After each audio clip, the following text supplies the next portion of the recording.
咧高美湿地保岸边，一群人摕手电仔和探照灯，笑美伫草埔内底的一马。特别到西拖期，荒野保护协会台中分会逐年拢会招募志工，要来护送这一马到海埔地。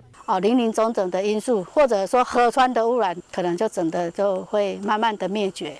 它不会说一下子就不见。但是它会就是形成说所谓的慢慢的灭绝。志工讲，有啥物一马要进入海埔地，拢会通过水防道路。不过这车驶真紧，迄只是一个无注意，等于超有30个一马扣到死。因为其实一只螃蟹它就是只要你看它有抱卵，基本上就是5000到8000的小螃蟹，它即将要诞生。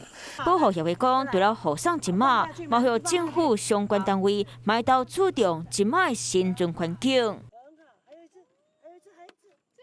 嗨，我是庄宇杰。想要看到更多的新闻内容吗？赶快订阅华视新闻的 YouTube 频道，并且开启小铃铛，跟着宇杰一起看新闻吧。